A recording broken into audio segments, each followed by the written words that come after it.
Isang janitor na natahimik lang na naglilinis ng boardroom gabi-gabi, ang halos pagtabuyan at pagalitan sa harap ng mga empleyado, hindi alam ng executive na sumigaw sa kanya, nasa parehong boardroom pala nakatakdang gawin ng meeting, nababasag sa maskara niya at magbibigay ng bagong direksyon sa buhay ng janitor. Hating gabi na sa 32nd floor ng Valerio Holdings sa Makati. Patay na ang ilaw sa karamihan ng opisina. Taning malamlam na liwanag ng cityscape ang pumapasok sa salaming bintana. Sa gitna ng katahimikan, maririnig ang pag-ugong ng vacuum at paglangit-ngit ng mop sa makintab na sahig.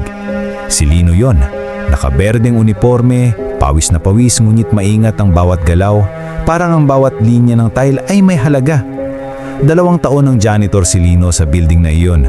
Bago pa siya pumasok sa opisina, ihinatid niya muna ang bunsong kapatid sa night class, tapos duman sa ospital para dalhan ng prutas ang nanay niyang may diabetes. Pagod na ang katawan niya, pero sa tuwing pumapasok siya sa boardroom, automatic na nag-aayos ang likod niya. Para sa kanya, hindi lang basta kwarto ang boardroom. Doon nagdedesisyon kung may mawawalan ba ng trabaho, kung may tataas ba ang sahod, kung magpapatuloy ba ang kumpanyang pinapasukan niya. At kahit isang janitor lang siya sa mata ng iba, pakiramdam niya may parte siya sa kwentong iyon kapag malinis ang paligid.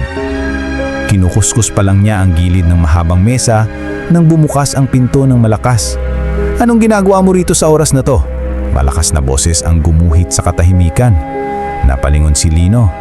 Si Mr. Victor Vergara, nakapulang suit, pulang kurbata at pulang muka sa inis, Chief Operating Officer ng kumpanya. Kilala siya sa buong building bilang Red Dragon.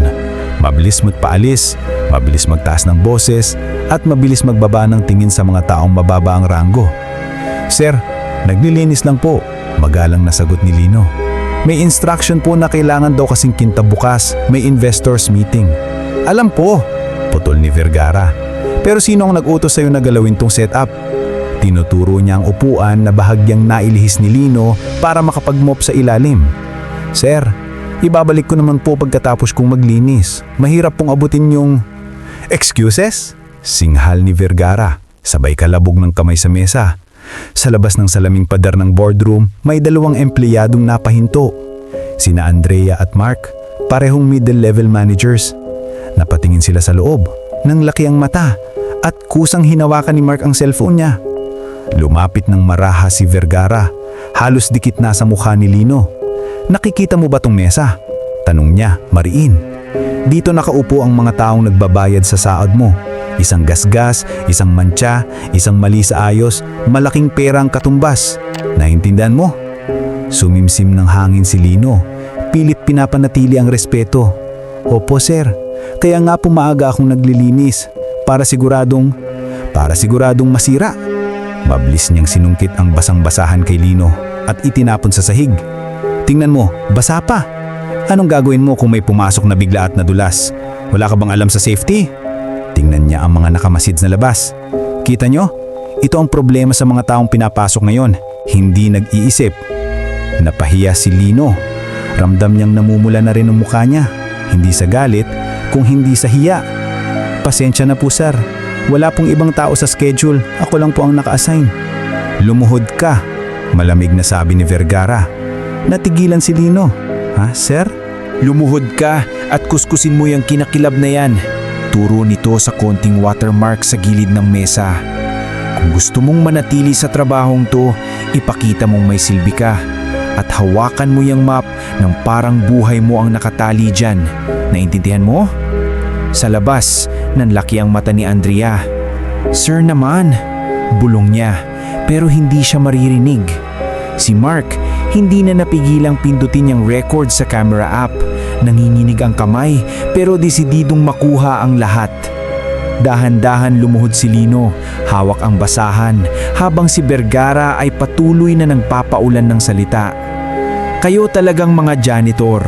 Akala nyo kung sino, makakapasok lang sa aircon na opisina, feeling executive na. Tandaan mo, isang pirma ko lang sa HR, bukas wala ka ng ID. Yung tulad mo, isang text lang, may papalit na." Napakagat ng labi si Lino. Sa isip niya, sumisigaw na ang alaala ng nanay niya at bunsong kapatid. Hindi siya pwedeng mawalan ng trabaho. Kaya kahit nanginginig ang kamay, tahimik lang siyang nagkuskos, nilulunok ang bawat salitang parang kutsilyong tumatama sa dignidad niya. Pag-alis ni Vergara, iniwan niyang mag-isa si Lino sa boardroom, nanginginig, basang-basa ang tuhod. Pumasok si Andrea at Mark, agad siyang inalayayang patayo. "Lino, ayos ka lang?" tanong ni Andrea, bakas ang galit at awa sa boses. Napailing si Lino, pilit na minumiti. "Ayos lang po ma'am, sanay na po sa sermon." "Hindi sermon yon," mariing nasabi ni Mark. "Pang-aabuso na yon. May video ako. Kung gusto mo, pwede nating i-report." Kinabahan si Lino. "Wag na po sir, baka lalo lang akong matanggal. Papaano na lang sila mama?" Nagkatinginan sina Andrea at Mark. Hindi na sila nagpumilit, pero halata sa mata nilang may inihisip silang mas malawak na hakbang. Pag-uwi ni Lino, bitbit ang bigat ng buong gabi. Sa maliit nilang inuupahang kwarto, naghihintay ang nanay niyang si Aling Tess, nakaupo sa gilid ng kama, hawak ang rosaryo. "Anak, napagod ka na naman?" tanong nito. Umupo si Lino sa tabi niya, pilit itinatago ang sugat sa tuhod. "Medyo malinis naman po lahat bukas, hindi kayo dapat mag-alala. Konti na lang, makakabayad din tayo sa utang kay Aling Mila sa butika."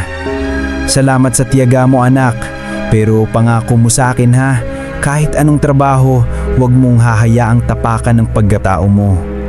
Gusto sanang ikwento ni Lino ang nangyari, pero natakot siyang mas lalo lang mag-alala ang ina, kaya ang ngumiti na lang siya. "Opo ma, hindi naman nila kayang tapakan yon." Kinabukasan, maagang pumasok si Lino.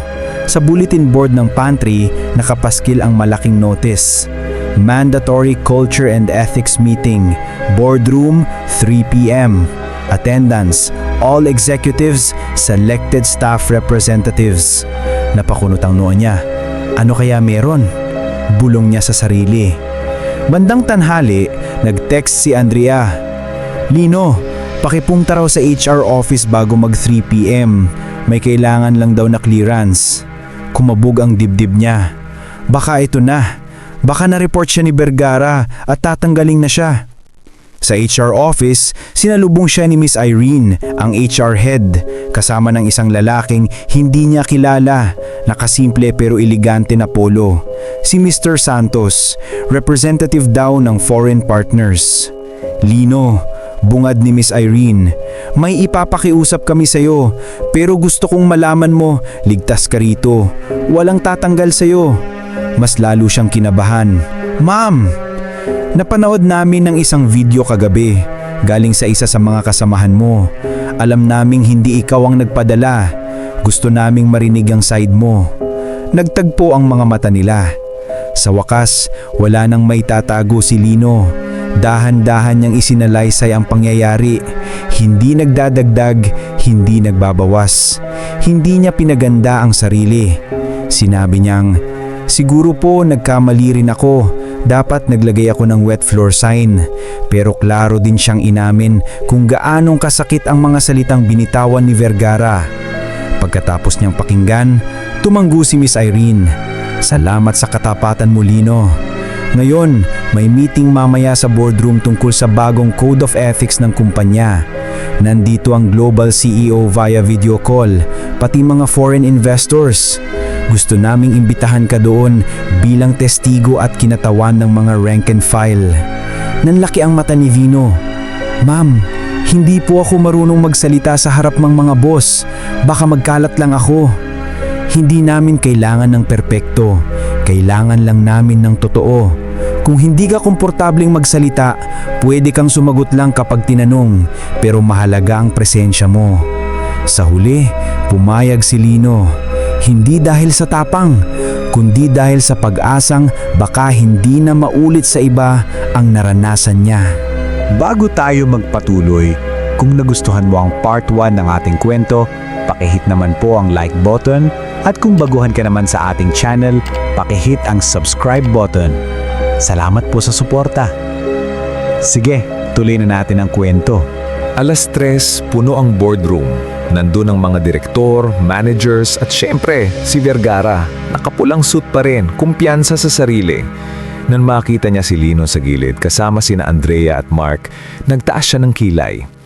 Anong ginagawa ng janitor dito? Malamig na tanong niya. Sumagot si Miss Irene, part siya ng agenda, sir. Agenda? Tumawa si Vergara pero halatang may kaba sa likod ng ngiti. Ano to? Cleanliness report? Bago pa siya makapagpatuloy, bumukas ang malaking screen sa dulo ng kwarto. Lumabas ang mukha ng Global CEO si Miss Tan galing Singapore kasama ang ilang pang board members. Good afternoon everyone, bati nito.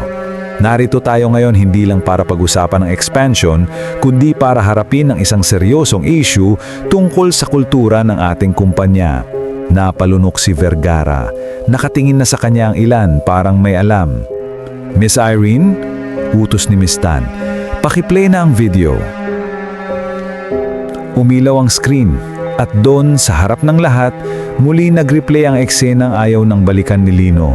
Siya, nakaluhod, nagkukuskus ng sahig. Si Vergara, sumisigaw, nakaturo. Sinasabing, kayo talagang mga janitor. Isang pirma ko lang. Rinig pati ang mahinang hikbi ni Lino.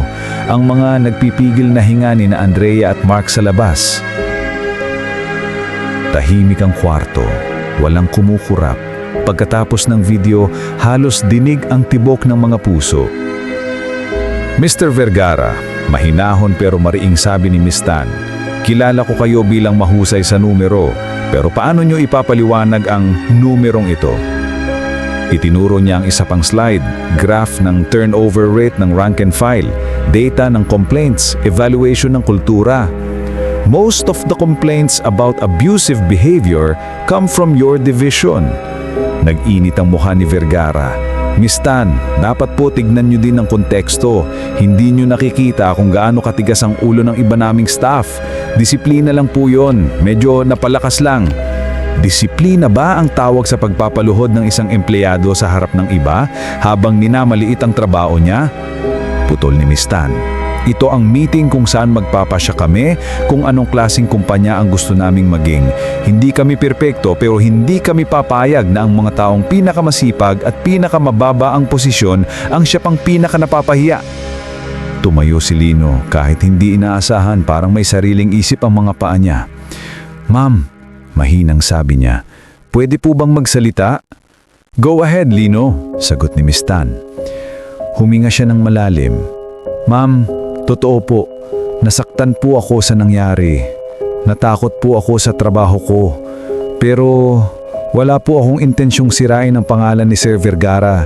Ang gusto ko lang po, sana wala ng iba pang janitor, guard o utility na kailangang lumukod para lang manatili sa trabaho. Gusto ko lang po ng respeto. Kahit basahan lang po ang hawak namin, tao pa rin po kami. Napasinghap ang ilang executive. Si Andrea, pinigilan niya ang papatak na luha. Kahit sa screen, halata ang paggalang ni Miss Tan. Salamat, Lino. Yan ang dahilan kung bakit namin gustong narito ka. Hindi para ipahiya ang kahit sino, kundi para marinig ang boses na matagal nang hindi pinakikinggan. Huminga siya ng malalim bago nagpatuloy. Effective immediately, Mr. Vergara, you are suspended pending formal investigation. We cannot allow leaders who use fear and humiliation as tools. At mula ngayon, maglulunsad tayo ng Respect at Work program, mandatory training at clear hotline para sa lahat ng rank and file na nakararanas ng ganitong klaseng pang-aabuso. Lumingon si Miss Tan kay Lino. At Lino, may isa pa akong announcement. Sa board meeting namin kanina, napag-usapan na ang pilot program para sa pag-aaral ng mga support staff. Gusto naming ikaw ang unang makapasok sa scholarship na iyon. May nakita ako sa file mo, mechanical engineering student ka dati bago ka huminto dahil sa gastos, tama ba? Namula si Lino sa gulat. Opo ma'am, second year po dapat ako noon. Kung papayagan ka, sasagutin namin ang tuition mo sa night school, pati transport allowance. Mananatili ka sa kumpanya bilang part-time janitor habang nag-aaral. Pero kapag nakapagtapos ka, Gusto naming isa ka sa magiging maintenance engineer natin. Ang mga taong marunong mag-alaga sa sahig.